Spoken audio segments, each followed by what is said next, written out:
빌립보서 1장 10절부터 있는 말씀을 가지고 오늘 공부하겠습니다. 다 같이 읽겠습니다.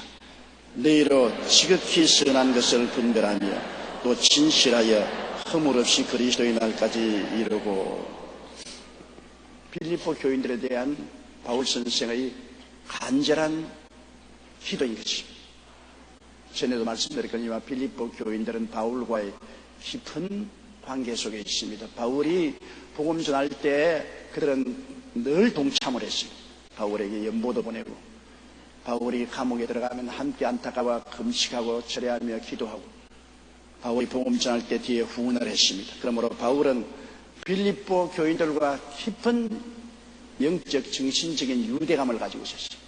사랑으로서 하나된 삶을 살고 있습니다. 그러므로 빌립보 교인들을 위한 바울의 기도도 그 가슴 깊은 곳에서 우러나오는 기도입니다. 우리가 기도를 해도 이무적으로 입술에서 넘쳐나오는 기도도 있고 이 가슴에서 우러나오는 기도도 있습니다. 우리가 늘 이웃을 위해서 기도하게 되면 많은 경우에서 그냥 입술로 습관적으로 하는 기도가 있고, 그리고 가슴에서 우러나오는 넘치는 사랑의 기도도 있습니다. 그런데 바울이 빌립보 교인들을 향한 기도는 입술에서 나오는 기도가 아닙니다. 마음에서 애끓게 일어나는 간절한 소원을 가지고 기도하는 것입니다. 입술로 하는 기도는 안 하는 것보다 낫지만은 하나님 앞에서 별 효과는 없습니다. 하나님은 간구하는 기도를 들으십니다. 마음에 간절하고 뜨거운 마음의 소원을 아뢰는 때 하나님이 응답하여 주시는 것입니다. 바울은 빌립보 교인들이 지극히 선한 것을 분별하기를 원했습니다. 여러분, 이 세상에 지극히 선한 것이 뭡니까? 한때 예수님께 사람들이 나와서 선한 선생이여 어떻게 하면 구원을 얻으리까 그렇게 물을 때 주님이 왜 나를 선하다고 부르냐? 선하신 이는 한 분밖에 없으니 하나님이시라고 말했습니다. 그러므로 예수 그리스도를 그냥 선한 분으로 생각해서는 안 된다는 것입니다. 선한 분은 하나님 한 분밖에 안 계시니 예수님은 하나님의 아들이니 예수님을 하나님으로 인정을 하라는 것입니다. 여러분, 지극히 선한 분은 하나님 한 분밖에 없습니다. 마귀는 지극히 악한 존재입니다. 하나님은 지극히 선한 하나님인 것입니다. 그러므로 여기에 지극히 선한 것을 분별하는 것은 모든 것에 하나님의 뜻을 분별하라는 것입니다. 우리가 하는 모든 일과 말과 생각에 하나님의 편에 서서 하나님 뜻을 추구하는 것도 있고 내 탐욕을 따라서 결정하는 것도 있습니다. 우리는 항상 두 세상이 우리 가운데에 영향력을 미치고 있는 것입니다. 우리는 하나님의 성령으로 말미암아 하나님의 지극히 선한 뜻을 따라서 살려고 하는 것도 있고, 또 세상 마귀가 자꾸만 우리를 세속적으로 끌고 가려고 하고 탐욕으로 끌고 가려고 하는 그런 마귀의 영향력도 있습니다. 우리 그 속에서 우리는 늘 분별해야 되는 것입니다. 선택을 해야 돼요. 매일매일 선택을 한 것입니다.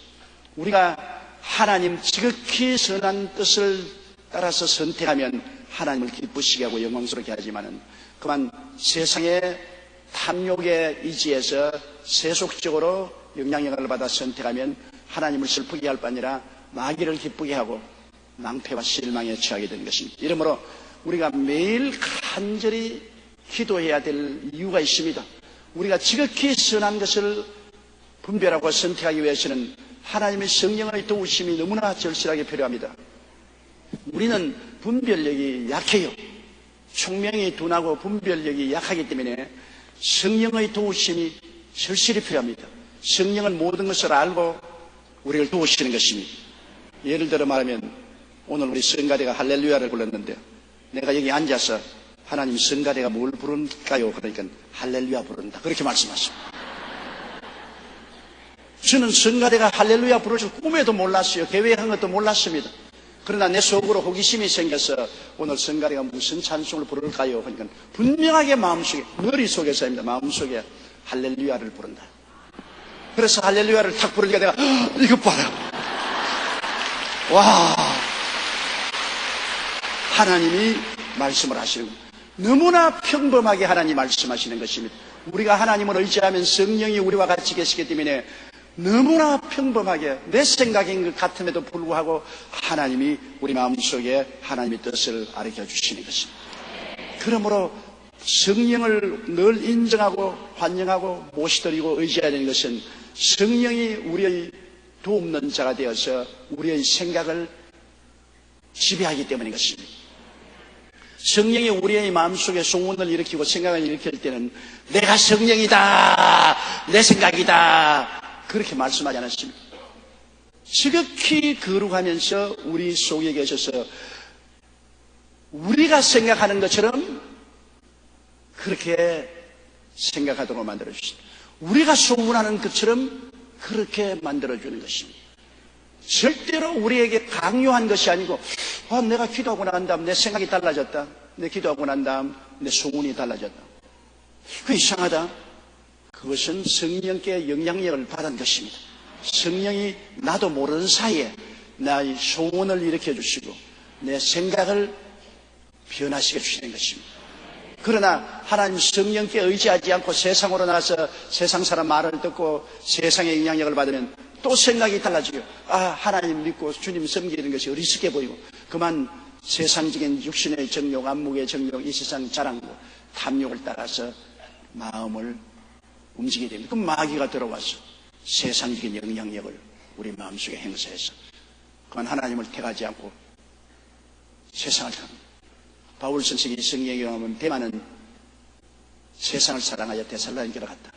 그렇게 바울을 열심히 따라다니던 대마도 바울이 감옥에 갇혀서 로마에서 고생할 때 그는 그만 세상을 사랑하여 데살로니가로 갔다. 끝까지 함께 고난당하지 않고 세상을 사랑하여 데살로니가로 갔다. 그 세상적인 영향력, 마귀의 영향력을 받은 것입니다.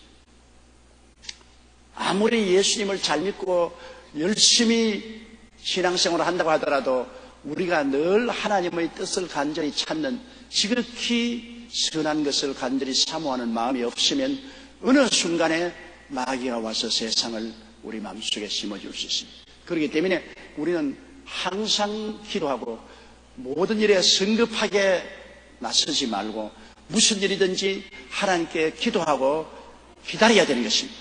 하나님 앞서서 뛰어서는 안 됩니다.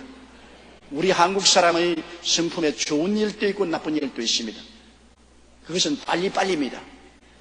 빨리빨리는 좋기도 하고 나쁘기도 해요. 한국이 여러분 해방된 지 불과 지금 몇 년이면 60년째 지났는데 이 짧은 기간 동안에 해부노에서 해부예수로 돌아섰습니다. 아무것도 없는 자리에다가 우리가 중진국 상위국까지 올라오게 된 것은 빨리빨리가 작동했기 때문인 것입니다. 무엇인지 빨리빨리 하자. 빨리빨리 공사도 빨리빨리 하고 사업도 빨리빨리 하고 건축도 빨리빨리 하자. 빨리 해서 다리도 무너지고 집도 무너지더라도 또 빨리빨리 하자. 빨리빨리 하자. 그래서 우리가 빨리빨리 했기 때문에 오늘날 이만한 선진국 문턱에까지 올라온 것은 사실입니다만 그러나 빨리빨리의 후유증이 굉장히 많습니다. 모든 것이 불실하게 됩니다. 너무 빨리 진행하기 때문에 충실하지 못하고 불실하게 해서 사회 각계각층 모든 것이 불실이 많습니다. 그리고 사회 생활에도 안전망이 불실하고 빈부격차가 심하고 갈등이 심한 것도 다시 가면서 천천히 하지 않고 빨리빨리 했기 때문에 그런 것입니다. 이제부터 우리 한국이 필요한 것은 좀 슬로우 다운하는 것입니다. 너무 빨리빨리 하지 말고 우리의 환경에 필요한 것을 점점 채워가면서 서서히 나아간 것입니다. 빨리빨리 하려면 문제가 생기죠. 어느 부인이 도사에게 찾아갔어요. 우리 남편하고 나하고 사이가 굉장히 나쁜데 어떻게 하면 남편의 마음을 움직일 수 있습니까? 비결을 가르쳐 주십시오. 그러니까 도사가 가만히 보더니 사자 수염을 하나 뽑아오면 내가 가르쳐 주겠다. 사자 수염을 뽑아오다니 그래야 내가 가르쳐요. 그래서 이 부인이 산속에 사자를 찾아가는데 사자가 어른거리는 소리 듣고 막 기절초풍을 하고 도망쳐 왔습니다. 그러나 그래가 안 되겠다 싶어서 또 찾아가니까 사자가 멀리서 어른거립니다. 또 도망을 쳤어. 이러면 안 되겠다. 사자가 좋아하는 먹이를 가지고서 멀찌감치 가서 놓아두고 도망을 쳐왔습니다. 그 다음에는 사자가 좋아하는 먹이를 가지고 사자가 보는 앞에 두고 도망을 쳐왔습니다. 그 다음에는 먹이를 받아 먹으니까 사자가 보니 이 부인이 나쁜 여자가 아닌 것 같아요. 또 먹이를 기다리고 있으니까 가까이 가서 먹이를 두고 달아났습니다. 그 다음에는 사자가 좋아하는 닭을 잡아가지고서 그 앞에 손을 들고 이렇게 되니까 습습 받아 먹는데 손살같이 수염을 하나 뽑았습니다. 그래서 그 도인에게 와서 자, 사자의 수염을 보고 왔으니 우리 남편하고 화목하고 잘 사는 법을 가르쳐 주십시오. 그러니까 그분이 싱긋이 웃으면서 이미 가르쳐 주었소. 어떻게 사자의 수염을 뽑을 정도로 천천히 다가갔으니 그렇게 하면은 화목하게 되는 거예요. 너무 남편에게 성급하게 모든 것을 요구하고 성급하게 잘 때라고 하고 성급하게 자꾸 바가지를 끌으면 싸움밖에 날 것 없지요. 사자 앞에 날씨 조심스럽게 천천히 다가서면 화목할 것입니다. 그렇게 말했다는 것이 있습니다. 이제는 우리 한국 사회도 빨리빨리만 하지 말고 천천히 좀 앞뒤를 살펴가며 부족한 것을 채워가면서 서로 대화와 타협을 가지고 나가야 될 것입니다. 지금 우리 정치인들이 국회에서 뭐 법률 하나 통과시키는 것도 빨리 우리하고 같이 하려면 너는 죽여버린다. 너는 우리 원수다. 이래서 내 편 아니면 내 편으로 갈랐으면 아무것도 안 됩니다. 천천히 또 이야기하고 또 앉아서 밥 먹어가면서 또 이야기하고 계속 대화를 통해서 나중에 합의점을 얻는 슬로우다운이 굉장히 필요한 것입니다. 너무 빨리만 하면 안 돼요. 그리고 사회 우리 국민들의 사회 안전망도 천천히 우리가 못 사는 사람을 잘 사는 사람과 함께 생활 수준을 끌어올리도록 정부가 여러 가지 시책을 베풀어서 서서히 해나가야 됩니다. 이걸 눈 깜빡할 사이에 갑자기 하려고 하면 큰 무리가 생기죠. 지금까지 우리 한국은 해방된 지 60년 동안에 어찌할 수 없이 세계 경쟁에 뛰어들기 위해서 모든 것을 빨리 했지만은 이제는 천천히 사자 앞에 다가가는 것처럼 그렇게 하는 것이 우리가 안전하게 성장 발전할 수 있는 것입니다. 그러므로 우리가 하나님의 선한 뜻을 발견하는 것도 천천히 하나님 앞에 기도하고 기다리고 또 기다리고 그 결과 하나님의 주시는 소원과 마음의 뜻을 따라 해야지. 무엇이 하나님 빨리 응답하세요. 빨리 나 시간 없어. 빨리 응답 안 하면 내 멋대로 할 테니까. 그러면 하나님께 잘 해봐라. 내 말 들을 여가도 없이 네가 먼저 하겠다니 잘 해봐라. 그러고 말 것입니다. 빨랑 하면 안 돼요. 사울이 실패한 것이 그것입니다. 블레셋 군대하고 싸움을 하는데 하나님께 제사를 번제를 드리고 그 다음에 하나님 도움을 받아 싸우러 나가는데 번제는 임금이 드리지 못합니다. 제사장이 드릴 수 있습니다. 사울이 제사 드릴 수 없어요. 사무엘만이 제사를 드릴 수 있습니다. 그래서 사무엘에게 연락해서 전쟁터에 와서 번제를 드려달라고 했는데 사무엘이 좀 시간이 늦었습니다. 노인이 되고 길을 걷는 것이 쉽지 않았습니다. 요사이 같으면 자동차 타고 올 것인데 그때는 지팡이 쥐고 걸어오니 노인이 다리에 힘이 없어서 늦었죠. 사울이 보니까 시간이 늦고 블레셋 군대는 점점 가차이 오고 이스라엘의 군사들은 놀라서 떨고 어느 놈들은 달아나고 하니까 급하단 말이에요.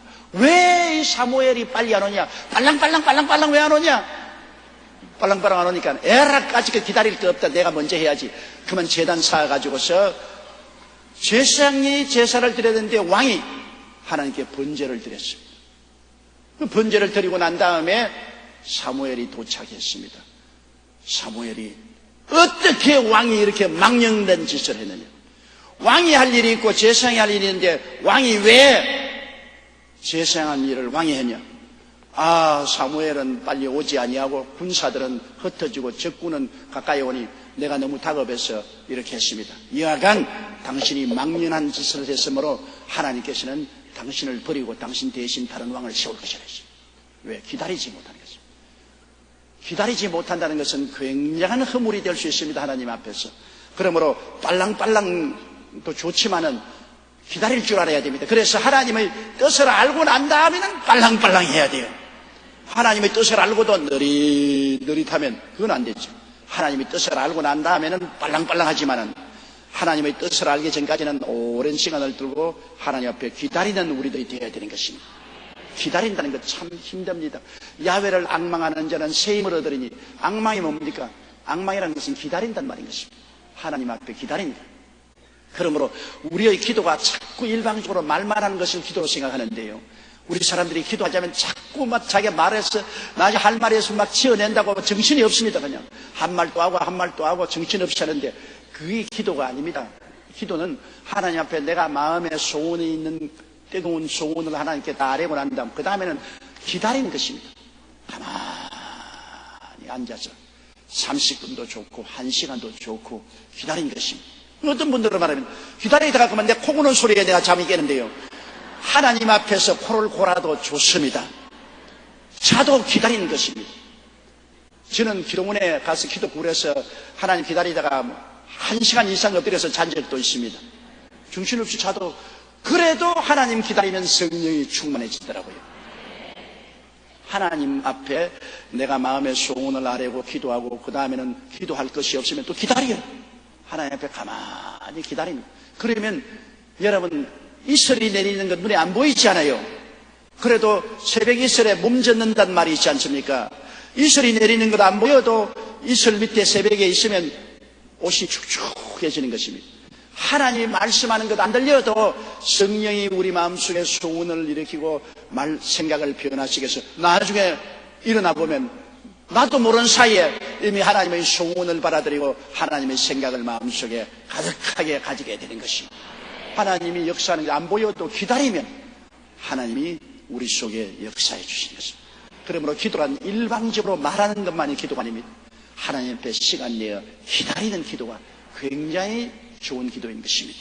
그러므로 너희로 지극히 선한 것을 분별하기 위해서는 하나님 앞에 오래 참고 기다리며 하나님의 뜻을 분별하고 또 진실하여 허물 없이 그리스도의 날까지 이루고, 이 세상에 사람이 가장 중요한 것이 뭔지 압니까? 진실입니다.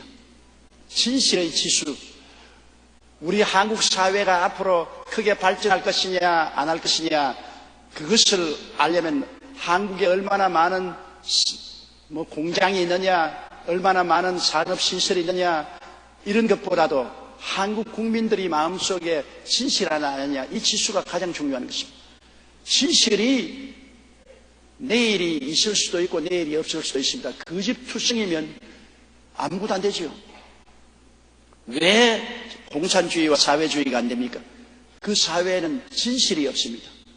국민들을 기만하고 속이고 국민들을 가지고 조작하기 때문에 진실이 없으므로 공산사회는 아무도 믿지 않습니다. 밑에서도 상부를 믿지 않고 상부도 밑에 사람을 믿지 않습니다. 백인이 백인을 다 의심하고 경계를 합니다. 그거 아무것도 안 되죠. 진실이라는 것은 서로 마음을 터놓고 하나가 될 수 있는 길이 진실인 것입니다. 진실은 굉장히 중요한 것입니다. 그러므로 서로 진실하기 위해서는 많은 속을 열어놓은 대화가 필요한 것입니다. 대화를 통해서 서로 진실한 것을 알 수 있지 않습니까? 오늘날 많은 가정이 파괴되는 것은 부부간에 서로 진실을 모릅니다. 남편의 속마음도 모르고 아내가 어떠한 사람인지도 모릅니다. 법적으로 결혼을 해서 살지 대화가 없기 때문에 서로 다 비닐 간판을 덮어쓰고 있어 누가 누군지 알지 못합니다. 그냥 하숙생으로 살고 있어요. 법적으로 살고 있죠. 그렇게 되기 때문에 조그만 일이 생겨도 오해가 쌓이고 분열이 되는 것입니다. 진실이란 서로 얼굴을 맞대고 자꾸 대화를 하는 것입니다. 자꾸 이야기해보면 속이 들여다 보이거든요. 그러므로 오늘날 우리 한국 가정에 가장 절실히 필요한 것은 대화입니다. 대화만큼 필요한 게 없습니다. 그 대화를 좀 잘하려면은 참 어려운 일이지만 여러분에게 요구할 것이 있어요. 텔레비를 없애버려야 돼. 대화할 시간은 없이 텔레비에만 앉아 있습니다. 그래서 과자 좀 갖다 놓고 새우깡 갖다 놓고 그냥 먹으면서 텔레비만 보고 있어요. 대화를 안 합니다. 그리고 둘이 같이 앉아서 텔레비 보고 웃었다고 해서 충분히 대화했다 그러고 그냥 잠자리에 들어갑니다. 그건 대화가 아니에요. 서로 마음을 터놓고 이야기를 하는 것입니다. 무슨 이야기할 것이 있어요? 이야기할 것 많아요. 시문에 난 이야기도 이야기하고 이웃집 이야기도 하고 서로 생활 어려움도 이야기하고 자기 속에 있는 것도 이야기하고 또 서로 공부해서 책 읽는 이야기도 하고 여하간 자꾸 이야기를 하면 속에 있는 것이 드러나서 사람이 서로 진실해질 수 있습니다. 거짓은 걸러내고 참이 될 수가 있어요. 대화. 그 진실이 있으면 하나로 뭉쳐요. 서로 거짓된다고 하면 서로 속인다고 하면은 여러분 언제나 경계하지 않습니까? 정부도 국민하고 끊임없는 대화를 해야 됩니다. 정부도 국민하고 늘 속을 털어놓고 대화를 해야지. 양을 몰듯이 한 곳으로 수단과 방법을 동원해서 힘으로 밀어 넣으면 그만 진실성이 사라지고 그 다음에는 하나가 되지 않습니다. 대화를 해야 돼요. 국민하고 대화를 해야 되고 국민은 또 정부하고 대화를 해야 되고 어떠한 사회단체도 계속해서 대화가 이루어지는 가운데서 걸러지고 좋아지는 것입니다. 진실이 바로 그 가정이 얼마나 건강한가, 그 사회가 얼마나 건강한가, 그 국가가 앞으로 잘 된 것인가 안 될 것인가, 그것은 그 진실의 척도가 가장 중요한 것입니다. 얼마나 사는 사람들의 마음이 진실한가, 얼마나 거짓된가. 거짓이 더 진실보다 많으면 그 사회와 그 국가는 발전하지 못합니다. 그러나 거짓이 있음에도 불구하고 진실이 더 많으면 그 사회와 가정은 성장하고 발전할 수가 있는 것입니다. 우리가 진실한, 그래서 예수 믿는 사람들도 하나님 앞에서 진실해야 돼요. 하나님을 속일 수는 없지 않습니까? 그래도 많은 사람이 하나님을 속이려고 하고 있습니다. 근데 하나님을 속일 수는 없어요. 여러 가지 자기의 탐욕을 타당화하면서 하나님을 속이려고 하는데 그러지 말고 하나님 앞에는 가슴을 활짝 열어놓아야 돼요. 그리고 하나님 앞에서 자기 잘못은 고백해야 돼요. 잘못이 없는 사람 누가 있어요? 하나님 앞에서 선한 사람 누가 있어요? 모두 다 죄인이지요. 그러므로 하나님 앞에 내 마음을 활짝 열어놓고 내 잘못을 고백합니다. 그러면 하나님이 우리를 용서해 주시고 우리를 진실하게 만들어주는 것입니다. 나는 죄 없다, 나는 의인이다. 그렇게 되면 여러분 하나님 앞에서 진실하지 못합니다. 성경에 보면 예수님이 이런 말씀하셨어요. 한 사람의 바리새 교인이 하나님 성전에 와서 하나님이여, 나는 일에 2번 금식하고 나는 채소까지 11조를 다 드립니다. 그리고 저 뒤에 있는 세리처럼 나는 죄도 짓지 아니하고 올바르게 삽니다. 날 좀 보소. 그런데 세리는 저 앞 재단에도 못 나고 뒤에 머리를 숙이고 가슴을 치면서 하나님이여, 나는 죄인입니다. 나를 불쌍히 여겨 주시옵소서. 그리고 두 사람이 성전에서 나갔는데 바리새 교인은 고개를 탁 들고 나처럼 의로운 사람 어디 있냐 하고 세리는 허리를 굽히고 나갔습니다. 예수님께서 말씀하신 이 두 사람 중에 누가 하나님 앞에 더 의롭다고 인정받고 나가느냐? 바로 죄인 세리라고 말했습니다. 바리새 교인은 와서 자기를 타당하고 얼마나 자기가 훌륭한 일이었냐 자랑하고 갔지만은 이 세리는 가슴을 치고 죄인을 용서해달라고 회개하고 나갔습니다. 여러분, 인간은 죄를 짓지 않은 여인이 한 사람도 없습니다. 자기를 타당하고 자랑할 사람이 누가 있습니까? 그러므로 하나님은 누구를 더 진실하게 생각하느냐? 회개하는 사람을 진실한 사람으로 생각합니다. 자기를 타당하고 자기 잘났다고 자랑하는 사람은 위선자로 생각하는 것입니다. 그러므로 우리가 진실하라고 바울 선생이 빌립보 교인들에게 기도하는 것은 진실하다. 하나님 뜻을 알고 진실하게 살아라. 가정에도 진실하고 사회에도 진실하고 하나님 앞에도 진실하라. 우리가 진실 안 하기 때문에 진실하라는 것입니다. 태어날 때부터 진실한 사람이 누가 있어요? 우리가 다 거짓투성이기 때문에 거짓의 허물을 벗고 진실하게 되려고 끊임없이 노력하라고 바울 선생이 기도를 하는 것입니다. 우리가 교회에 와서 말씀을 듣고 기도하고 성령의 도움을 받는 것도 우리가 어찌하든지 진실해지려고 애를 쓰고 노력하는 한 수단인 것입니다.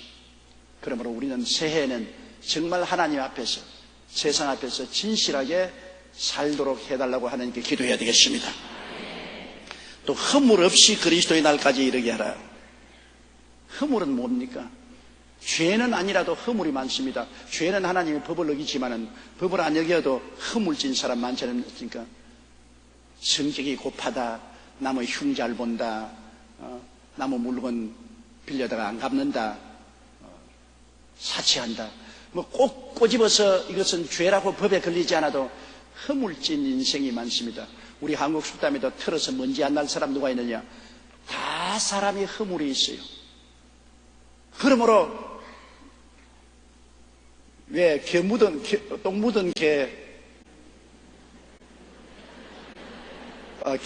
똥 묻은 개 보고 묵던 게 지우고도 않는데, 니는 배가 고프니 똥을 먹느냐? 나는 시시하게 똥은 안 먹는다. 나는 겨라도 먹지.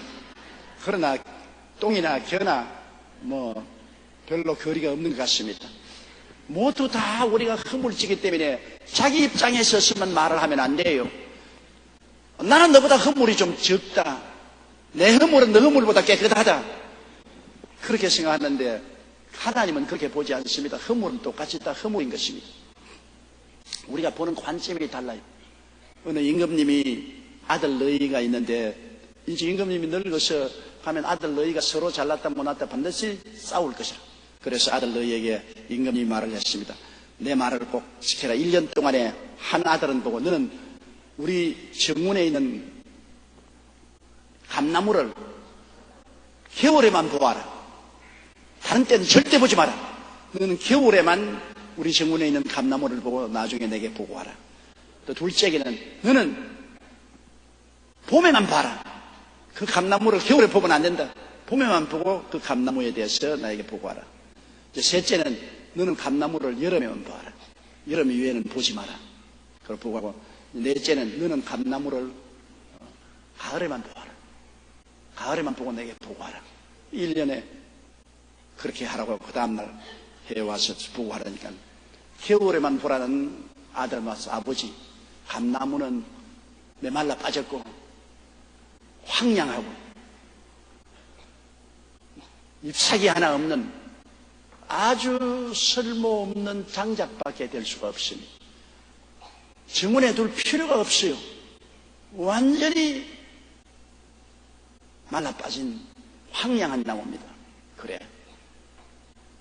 이제 봄에 본 아들 보고 너는 보고, 아버지, 형이 한 말은 거짓말입니다. 감나무에 아름다운 사기도 없고 감꽃이 피고 벌들과 나비들이 와서 왱왱거리고 얼마나 생기가 충만하고 아름다운지 몰라요. 감나무를 죽이면 절대 안 돼요. 그 새싹이도 없고 꽃이 피고 벌나비들이 날라오고 얼마나 좋은지 모르겠어요. 그래요? 그래. 셋째 보고 너는 여름철에 보는 감나무 어떠냐? 아유, 앞에서 형들이 말한 것은 잘못 봤어. 여름에 감나무 잎사귀가 얼마나 싱싱하고 그늘이 지고, 그리고 감들이 아주 보기 좋게 감들이 익어가고 얼마나 희망찬지 몰라요. 그 감나무 그늘 밑에 앉으니 시원하고 참 좋았습니다. 정말로 감나무는 꼭 있어야 됩니다. 온 집안에 시원한 풍치를 갖다 줍니다. 그래, 그러면 말째 너는 가을에 본 감나무는 어떻느냐? 가을에는요, 감이 익어서 붉게 달려있는 거 보니 기가 막히게 좋고, 또 그 감을 따먹으니 얼마나 달고 맛있는지 몰라요. 그리고 감나무 잎 사이가 단풍이더니 그 포기가 울긋불긋 참으로 아름답고 관상목으로도 얼마나 좋은지 모릅니다. 내 아들이 다 다른 소리예요. 똑같은 감나무 하나 두고 첫째 아들 말이 다르고 둘째 아들 말이 다르고 셋째 아들 말이 다르고 넷째 아들 말이 다릅니다. 그건 왜냐? 다 시대가 다른 때보하기 때문인 것입니다. 시대가 달라요. 시대가 달라요. 시대가 다르면 그가 보는 관점이 다르죠. 오늘날 우리 한국 사회를 보는 눈도 그와 같습니다. 노인들이 볼 때는 노인들의 눈을 자기 시대에 따라서 보니까 현재 젊은이들 낭패났다. 이거 전부 다 이건 나라를 망치겠다. 그렇게 봅니다. 노인들의 눈을 보니까. 그러나 젊은이들이 또 보면 저 노인들 수구 꼴통들 저거 빨리 뒤지지 신경세포가 달라서 우리 민족이라고 볼 수 없. 왜? 또 젊은이들이 볼 때는 또 그렇게밖에 안 보입니다. 젊은이들이 보는 이 현실 시대와 환경이 다르기 때문에 현실 시대와 환경을 통해서 보게 될 때는 젊은이들 말이 또 맞거든요. 서로 다 맞다고요. 노인이 보는 말도 맞고 젊은이들이 보는 말도 맞아요. 왜? 노인은 노인 시대에는 그렇게 했어요. 그러나 시대가 달라졌어. 또 젊은이들은 지금 시대가 달라진 오늘날 시대에 사는데 노인 시대를 모르니까 또 노인이 아주 꼴통으로 보인다고요. 그러면 정치하는 사람들은 이 양편을 대타협을 시키도록 서로 이해하고 동정하고 화해하고 사랑하도록 만드는 것이 정치를 하는 것입니다. 안 그러면 내버려두면 절대 시대가 다른지. 말하더는 황량한 겨울철 감나무를 봤으니까 감나무는 황량하다. 같이 베어버려. 그러나 가을에 본 막내는 감나무는 감이 달고 얼마나 아름다운 단풍도 들고 좋은지 감나무는 더 심어야 된다.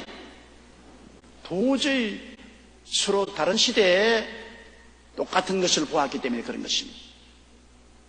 우리 노인들은 옛날에 6.25 사변을 통과하고 6.25 사변의 경험을 가진 사람이 그 시대 배경을 가지고서 늘 현실을 보니까 이 북한은 원수고 어마어마한 적이다. 언제 쳐들어올지 모른다. 지금도 꿈에 늘 전쟁에 피랑가는 꿈을 꾼다. 그러니 북한은 원수다.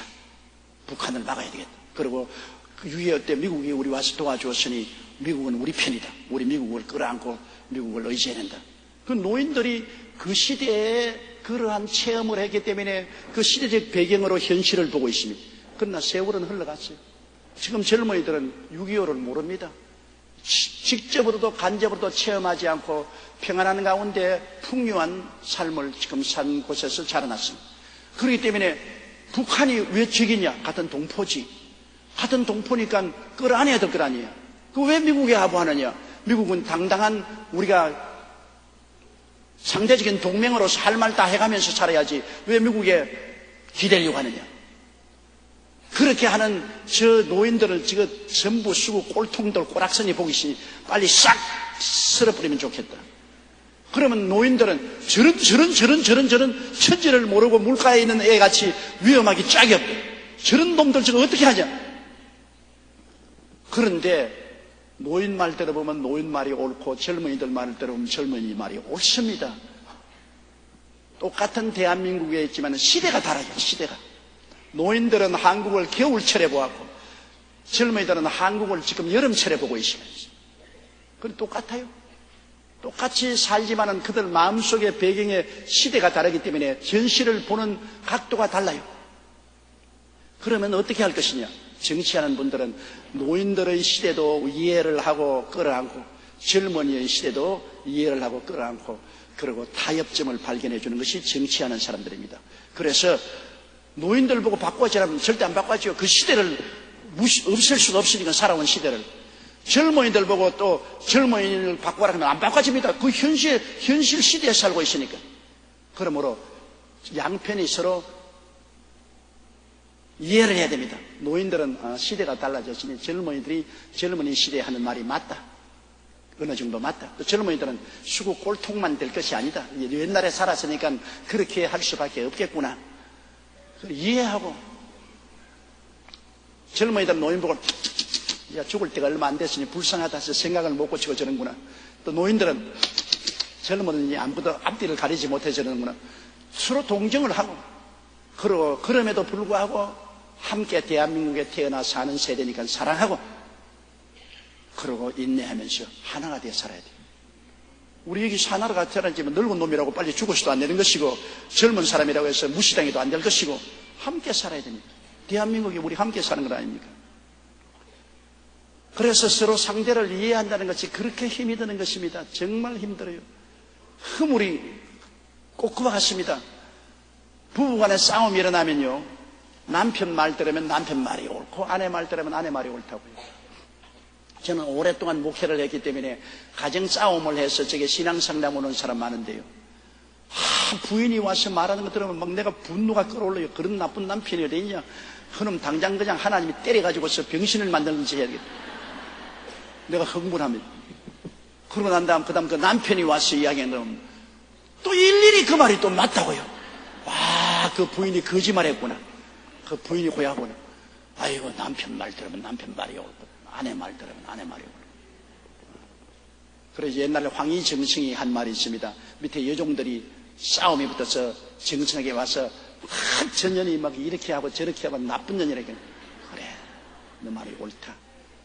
그러니까 또 그 여자가 그 처녀가 와서 아이고 내가 억울합니다. 전년이 내게 거짓말을 하고 나를 고소했습니다. 이럴 수가 있습니까?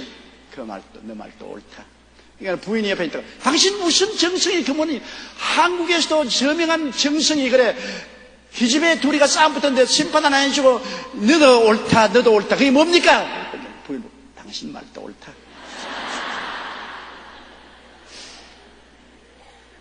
정말 사람들마다 다 자기가 처해 있는 처지와 환경에 서서 다른 사람을 보기 때문에 자기는 옳고 다른 사람은 나빠 보이거든요.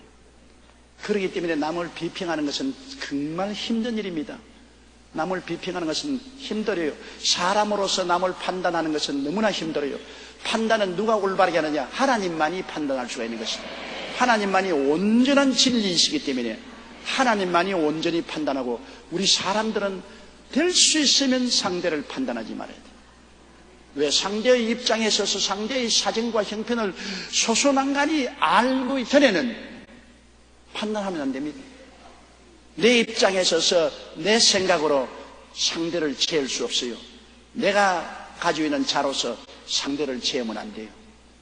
그럼 상대의 형편을 소소난간히 알아서 그 입장에 서서 자를 재할 수 있는 것은 그렇게 쉽지 않습니다. 이렇기 때문에 서로 허물은 어떻게 하느냐? 할 수 있으면 덮어주고 살아야 되는 것입니다. 서로 허물은 덮어주고 살아. 우리 다 허물진 인생 아니냐? 너도 허물진 인생이고 나도 허물진 인생이고 너도 늙어가고 나도 늙어가고 너도 가고 나도 가야지. 다 죽을 것인데 공동묘지에 들어가서 싸우는 사람 보았습니까? 공동묘지에 들어가면 싸우는 것 없어요. 그러니까 허물은 덮어주고 어지간한 심각한 허물이 아니면 그냥 덮어주고 사는 게 제일 좋습니다. 그게 제일 편안해요. 허물을 덮어주고. 더구나 가까운 부부간에 덮어줘야 돼요. 남편은 아내를 덮어주고 아내도 남편을 덮어주고 치료해주고 씻어주고 수술해줘야지. 서로 허물을 벗기기 시작하면 너는 내 허물 벗기고 나는 내 허물 벗기고 서로 핥히고 먹칠하고 짓밟으면 둘이 다 죽어요. 둘이 다 죽어요. 그러므로 같이 살려고 생각했으면 허물을 자꾸 벗기지 말아야 돼요. 가장 친밀할수록 허물을 덮어야 돼요. 친할수록. 먼 사람이야 뭐 욕을 해도 뭐 서로 피부를 같이 접촉하고 살지 아니하는 가장 친할수록 허물을 덮어야 서로 얼싸안고 살습니다. 서로 상대의 장점을 자꾸 보고 장점을 들추어주고 장점을 키워주고 허물은 될 수 있으면 자꾸 덮어주고 그렇게 살아야 인생이 무난하게 사는 것입니다. 그 힘든 일이시오. 그러나 행복하게 살려면 그런 노력이 있어야 되는 것입니다. 노력하지 않고 행복에 도달할 수 있는 길은 없지요. 아무도 완전한 사람은 없으니까 허물투성입니다. 오늘 설교하는 저도 허물투성입니다. 다른 사람이 나를 볼 때 아유 꼴통으로 볼 때가 많아요. 나도 허물투성입니다. 그렇다고 해서 나를 꼴통이라고 보는 사람 자신도 허물투성입니다. 서로 벗기기 시작하면 나중에 둘이 다 빨가벗게 되는 거예요. 그러니까 서로 허물은 덮어주고 치료해주고 씻어주고 수술해주며 살아야 되는 것입니다. 그렇기 때문에 제가 좋아하는 것은 강도 만나 쓰러진 사람을 도와준 사마리아인에 대해서 굉장히 저는 존경을 합니다. 강도 만나 피투성이 되고 쓰러진 사람, 그 사람 제사장이 가서 율법을 주장하는 사람이 아무리 벗기고 호통을 한다면 무슨 소용이 있습니까? 피투성이 돼 죽어가는 사람 보고 아무리 욕을 한다면 무슨 소용이 있습니까? 그리고 레위인처럼 무관심하게 지나가버립니다. 관심을 기울이지 않는, 너는 무정하지 않습니까? 그러나 사마리아인은 이 사람 보고 욕도 하지 아니하고 탓도 하지 아니하고 무관심하지도 아니하고 불쌍히 내게서 와서 포도주도 붓고 기름도 붓고 옷을 찢어 붕대 만들어서 감싸고 짐승에 태워 주막집에 가서 돌보아주고 은전 두 입을 두어서 자기가 여행하고 돌아올 때까지 돌봐주라. 그분이 참으로 좋은 이웃인 것입니다. 우리가 좋은 이웃이 되시기를 주의 이름으로 축원합니다. 그러므로 허물 없이 살아. 허물 없이 우리가 될 수 있으면 할 수 있는 대로 우리가 스스로 허물 있는 것 회개하고 씻고 허물 없이 인생을 살자. 하나 둘 자꾸 우리가 변화를 받고 허물 없이 인생을 사는 거예요. 이게 신앙생활이 바로 그거 아닙니까? 신앙생활이 하나님 앞에 죄 자꾸 회개하고 우리 자신의 허물을 자꾸 회개하고 변화를 받는 것입니다. 허물 없이 살라는 것은 변화를 받아라. 사람이 예수 믿으면서 변화하지 않으면 안 된다. 세월이 흘러갈수록 자꾸 변화되어서 새 사람이 되는 그러한 변화의 역사 속에 살아가는 것입니다. 지극히 선한 것을 분별하며 또 진실하여 허물 없이 그리스도의 날까지 이루고, 그 다음 11절요. 예수 그리스도로 말미암아 의의 열매가 가득하여 하나님의 영광과 찬송이 되게 하시기를 원하노라. 우리의 삶은 하나님께 영광과 찬송이 되게 해야 되는 것입니다. 누구를 위해서 삽니까? 우리 하나님을 위해서 살지 않습니까? 사람들하고 아이고 저 예수 믿는다고 아이고 네가 천당 가면 나는 만당 가겠다. 그렇게 말하면 안 되지 않아요? 와, 저 사람 정말 변화되었네. 저런 일이 있을 수가 있느냐? 정말로 존경스럽다. 정말 하나님이 크신 일을 하셨구나. 이렇게 돼야 되지 않겠습니까? 우리가 예수 믿고 사는 삶은 하나님의 영광과 찬송을 위해 사는 것입니다. 하나님께 영광 돌리고 하나님께 찬양이 되기 위해서 사는 것이 우리의 삶인 것입니다. 우리 자신을 위해서 살지 않고 하나님을 위해서 살지 않습니다. 그러므로 우리는 예수 그리스도 믿고 죄 사함을 받고 의롭다함을 얻고 하나님의 은혜를 받았은즉 의의 열매가 가득해야 된다.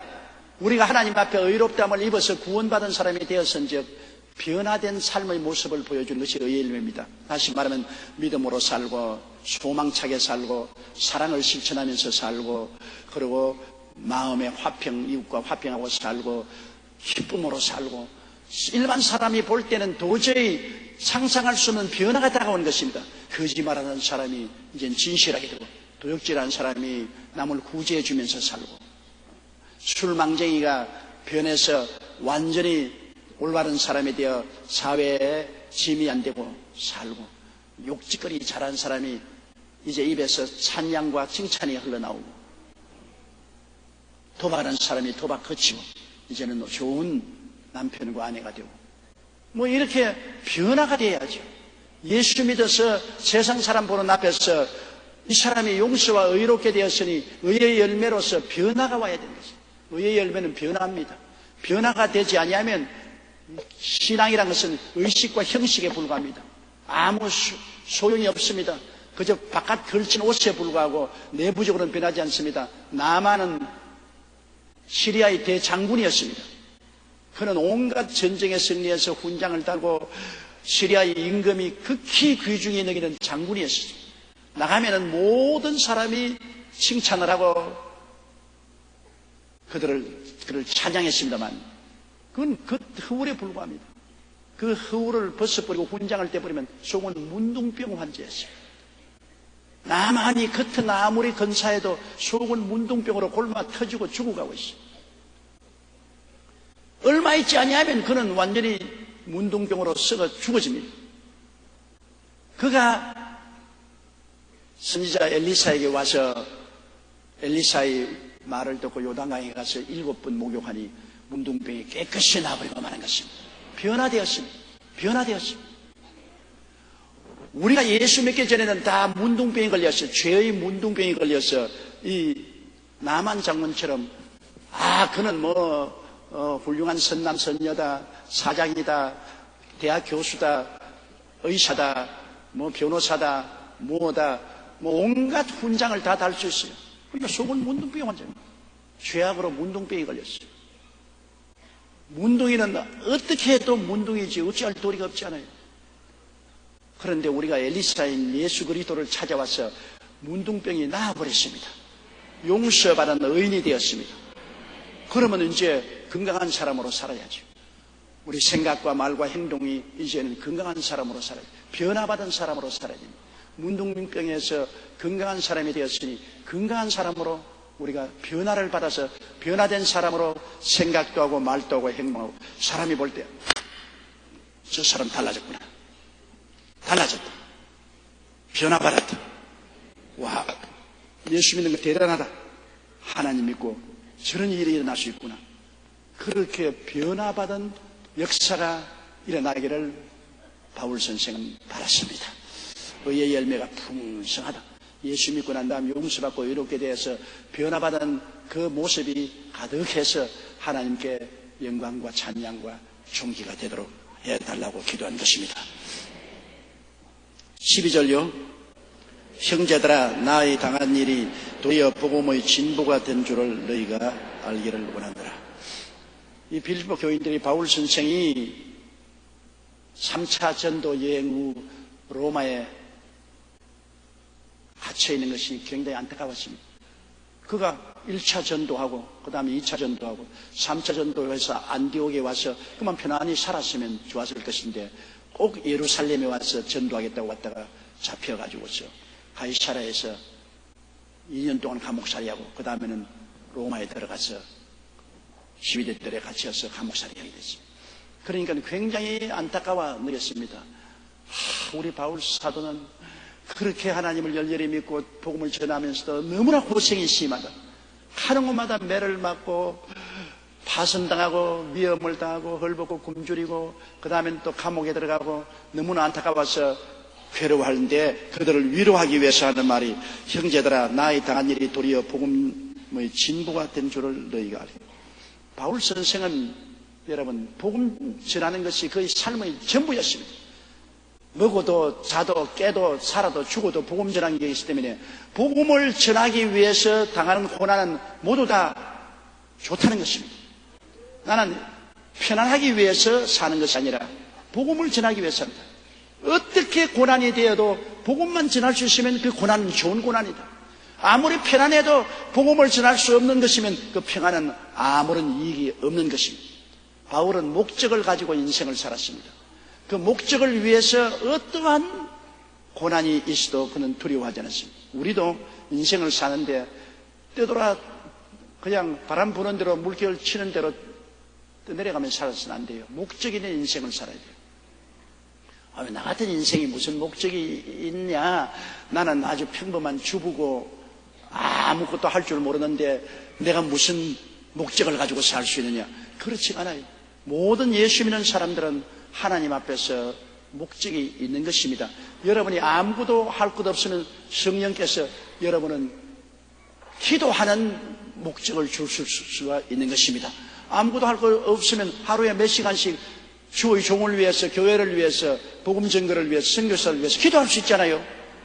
그럼 기도하는 걸, 그 기도하는 거 기도가 시시해요. 기도가 제일 중요한 것입니다. 기도 없는 하나님의 사업은 아예 출발부터 실패인 것입니다. 기도는 하나님의 손을 잡게 하는 능력인 것입니다. 하나님과 손 안 잡고 어떻게 합니까?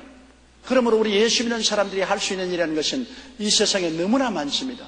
우리가 기도하는 것도 있고 또 내 아는 이웃들에게 끊임없이 한 사람 한 사람씩 목표를 정하고 전도하는 것도 있고, 그리고 그렇지 않으면 고아원이나 양로원이나 가난하고 어려운 자를 가서 자원봉사하는 것, 죽어가는 사람들에게 가서 자원봉사하는 우리 교회도 하고 있지 않습니까? 그런데 호스피스 사업이요,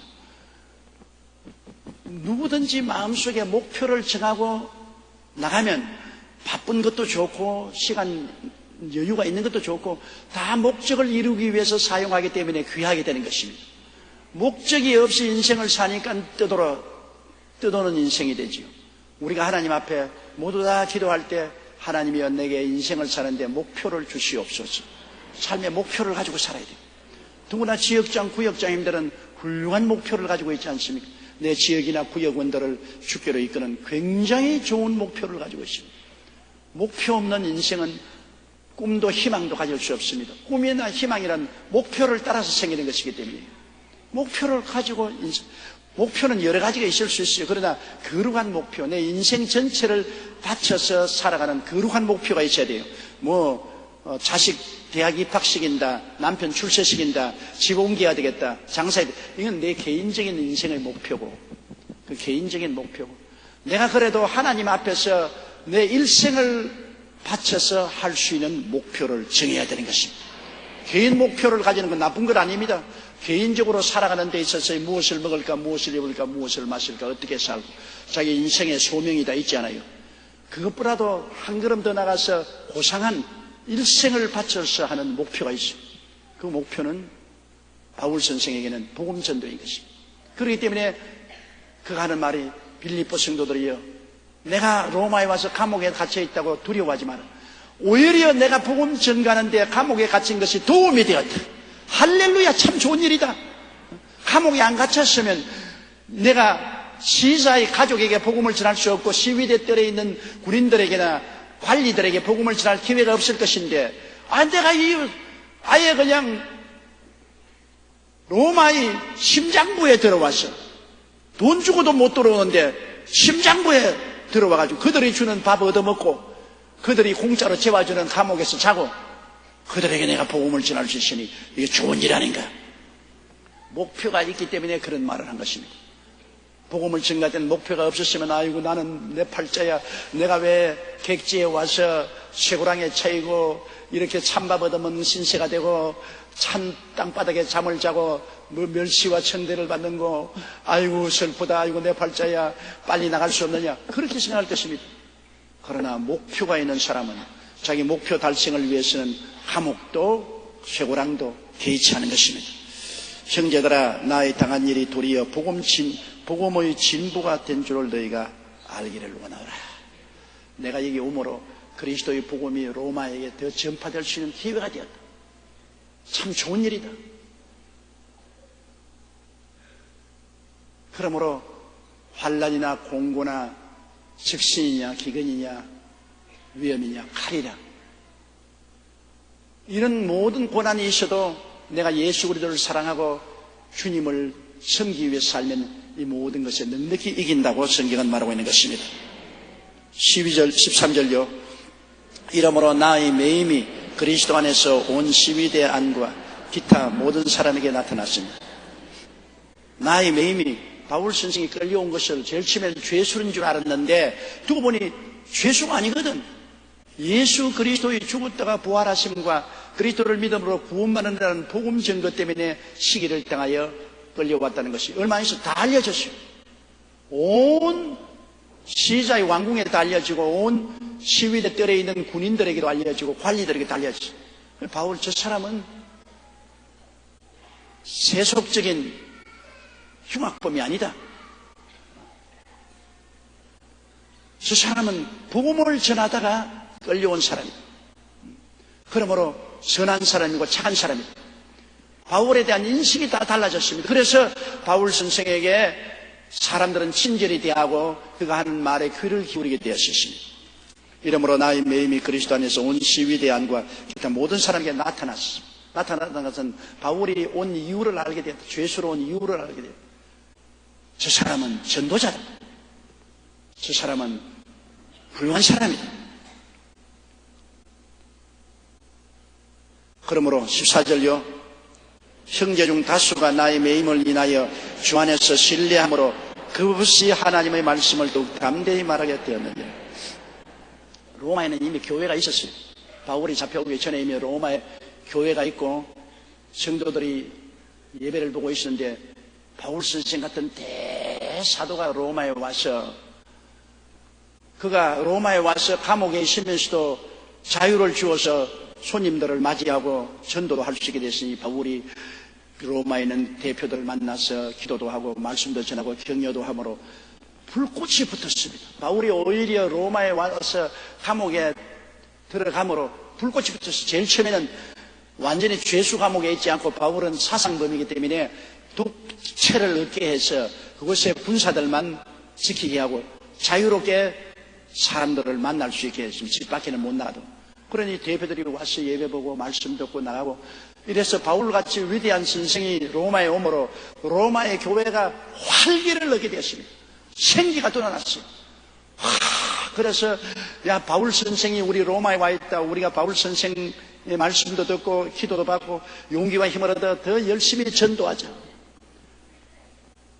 아주 능력 있는 하나님의 종이 오면 밑에 있는 사람들이 다 힘을 얻게 되는 것입니다. 이 장미꽃 재배하는 사람이 말 들으면 좋은 장미꽃하고 나쁜 장미꽃을 같이 키워놓으면 나중에 좋은 장미꽃만 나온답니다. 왜냐하면 좋은 장미꽃에 불들이 와서 씨바지를 해서 나쁜 장미꽃에 옮겨주므로 나쁜 장미꽃도 좋은 장미꽃을 자라서 결국에는 나쁜 것은 사라지고 좋은 장미꽃만 남는다는 이야기를 들었습니다. 신앙이 탁월하고 좋은 사람이 오면은 그 영향력이 밑에 다 미쳐서 잠자는 사람 다 깨어나요. 다 살아나요. 한 사람의 좋은 주의 종을 얻으면 온 교회가 살아나버린 것입니다. 그러나 시들한 주의 종 한 사람만 오면은 온 교회가 다 잠들어 버립니다. 이 영향력이 얼마나 무서운지 몰라요. 지역장, 구역장이 얼마나 영향력이 많습니까? 좀 눈알이 또렷또렷하고 성령 충만한 지역장이나 구역장이 들어오면 그 지역과 구역이 다 살아나버립니다. 다 살아나버립니다. 그러나 희미한 지역장, 구역장 들어와서 성도들 와서 예배도 안 보고 갯돈이나 모으고 세상으로 올라가지고만 돌아다니면 그 구역 다 죽어버려요. 어떤 구역장은 이단으로 성도들을 끌고 와서 모두 다 신앙의 파탄이 일으키게 됩니다. 리더가 얼마나 중요한지 몰라요. 리더를 잘못 세우면 다 함께 죽고 리더가 올바르면 다 함께 사는 역사가 그게 인생인 것입니다. 지도자를 따라가야 돼요. 근데 바울 선생 같은 위대한 신앙의 지도자가 오니까 뭐 로마 전체에 하나님의 영광이 임했다고도 볼 수 있죠. 그런 영향력이 임했었으므로 그 로마에 있는 형제 중 다수가 나의 매임을 인하여 주 안에서 신뢰함으로 주 안에서 주님이 목적이 있어서 바울 선생을 여기 보냈다. 이게 실패가 아니라 성공이라. 주 안에서 합동하여 유의된다는 것을 신뢰함으로 급없이 하나님 말씀을 더욱 담대하게 말해요. 아니, 바울 선생 같은 주의 종도 감옥에 갇히는데 우리가 뭐 두려워할 건 뭐냐? 우리도 뭐 안 되면 감옥에 갇힐 것밖에 더 하겠는가?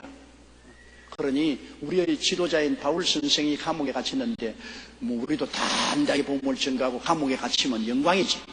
두려워하지 않고 복음을 담대하게 말할 수 있었습니다. 또 15절요. 어떤 이들은 투기와 분쟁으로 어떤 이들은 착한 뜻으로 그리스도를 줍니다.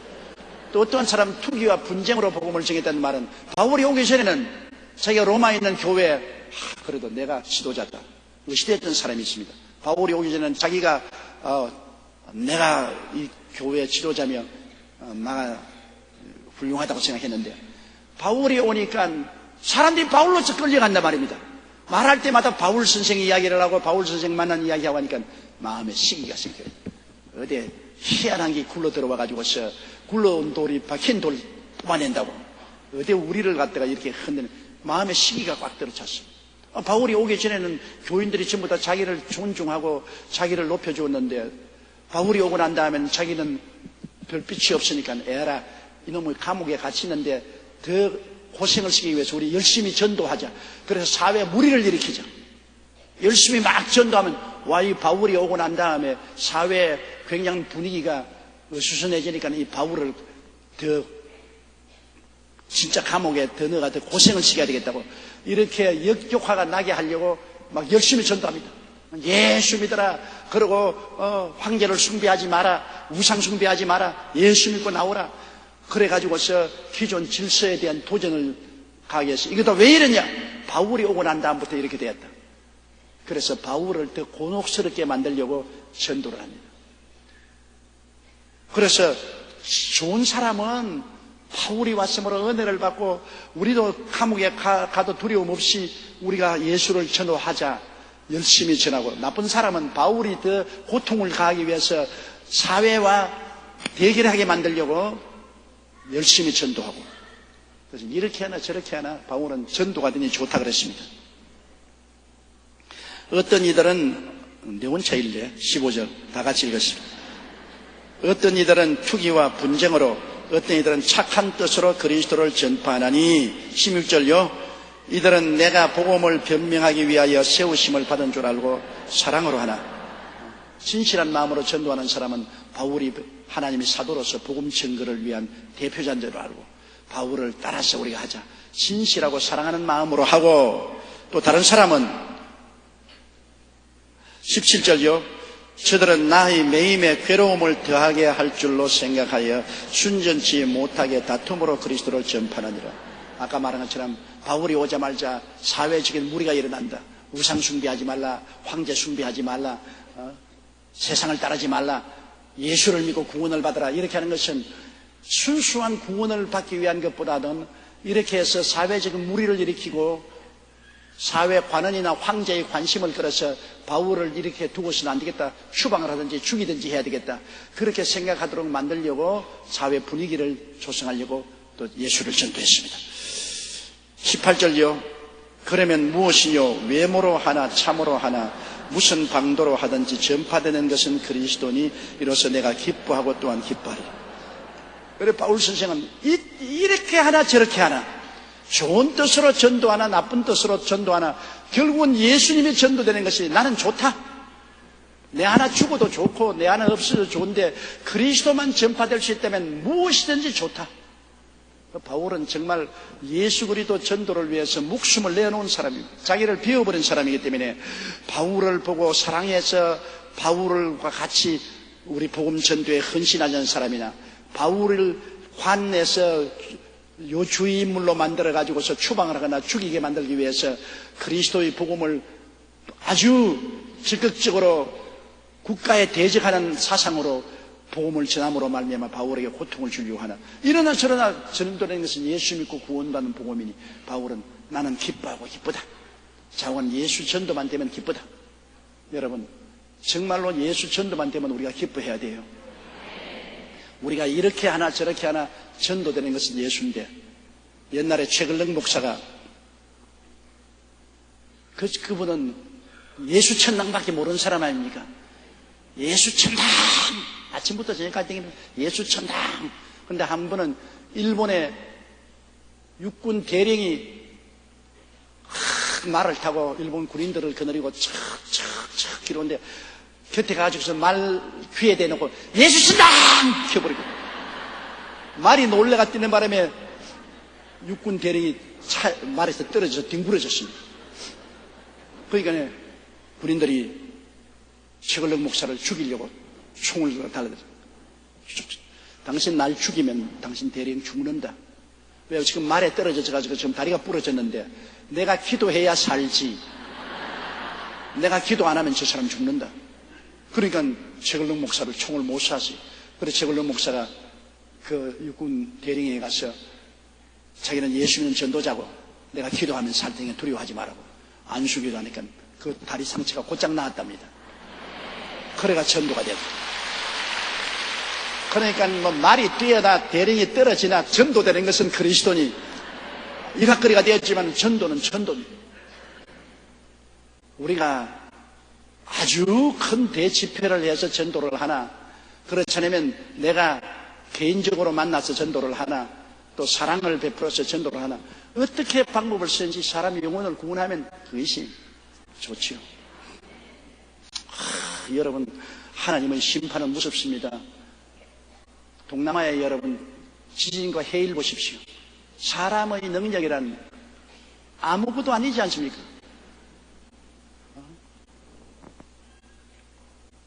인도네시아 스마트라 밑에 있는 지층이 꽝 하고 부딪혔어요. 여러분, 우리 땅덩어리는 이글이글 녹은 바위 물 위에 떠 있지요. 떠 있습니다. 이 아시아 대륙이나 유라시아 대륙이나 오스트라리아나 이 판들이 이렇게 판들이 물에 떠 있어요. 이렇게 서로 은대가. 여기 조화가 잘못되어서 이 판이 어그러지면 꽝 부딪히거든. 부딪히면 온 지구 전체가 이렇게 흔들리는 거예요. 이번에도 그 지층이 서로 부딪혀서 이렇게 큰 지진이 일어나고 지 일어나가 이렇게 딱 부딪히고 분열이니까 물이 唰 밑으로 빠졌다가 또 확 올라오니까 해일이 되잖아요. 뭐 사람의 힘이란 아무것도 아니에요. 순식간에 3만여 명이 세상을 떠났다. 아직까지도 계속해서 신원이 불확실한 사람들이 발견되고 있잖아요. 그러니 뭐 내일이 있다고 볼 수 없어요. 꼭 요한계시록과 같은 것입니다. 이런 거대한 일에 하나님의 심판이 아니라고 우리가 볼 수 없잖아요. 더구나 우리 동남아 일대는 우상숭배, 이슬람교나 우상숭배가 극치에 달한 곳이 아닙니까? 하나님이 진노하셔서 그들을 깨우치고 회개시키려고 하는 역사가 일어났다고 아니할 수가 없는 것입니다. 기독교인들 입장에 서서 그렇게 말하냐 그러면 우리가 볼 때는 그렇게 볼 수밖에 없는 게 이런 큰 재난이 아무 이유 없이 올 수가 있겠습니까? 하나님도 모르는 사이에 이런 재난이 올 수가 있겠습니까? 지구 지층이 부딪히고 지구의 축이 더 흔들린다 그러는데 수마트라 섬이 38m나 바다에서 다른 곳으로 옮겨갔다는데 이런 거대한 변화는 하나님 모르시는 가운데 일어날 수는 없지 않아요. 우리가 이런 것을 보고 우리 마음에 떠야 되는 것입니다. 하나님은 두려움의 하나님입니다. 우리가 우상숭배나 죄를 지으면 하나님은 심판이 임한다는 것을 우리가 알고 두려워하고 무서워해야 될 것입니다. 그러므로 우리도 하나님을 거역하고 우상숭배하고 탐욕으로 살면 이런 심판을 받을 수 있다는 것을 언제나 우리 마음속에 생각해야 되는 것입니다. 그렇기 때문에 우리 신앙이라는 것은 하나님을 두려워하면서 예수를 믿어야 되는 것입니다. 하나님을 우습게 생각하고 우리처럼 생각하면 안 됩니다. 하나님을 두려워하는 것이 우리 신앙의 근본인 것입니다. 하나님을 두려워하면 세상을 두려워할 필요 없어요. 그러나 하나님을 두려워하지 않으면 세상에 이런 참사를 우리가 두려워해야 될 줄로 생각하는 것입니다. 그러므로 우리는 때를 얻든지 모르든지 이제는 열심히 전도해야 돼요. 성경에 예언한 대로 첫째 기근과 지진이 있으려 했는데 마지막 때 지진과 기근은 온 세계적 현상으로 지금 나타나고 있지 않습니까? 정말로 제가 볼 때는 주님 오실 날이 우리 눈앞에 가까이 온 줄로 알고 있습니다. 이 땅이 흔들리고 침망같이 깨어질 것이라 했는데 그런 현상이 일어나고 있기 때문에 우리 이때야말로 잠에서 깨어 일어나야 되겠습니다. 세상에 취하지 말고 서로 격려해서 잠에서 깨어 일어나고 열심으로 기도하고 성령 충만하고 우리가 그리스도의 나라를 전파하는 일에 함께 힘을 합쳐 전력을 기울이시기를 주의 이름으로 축원합니다.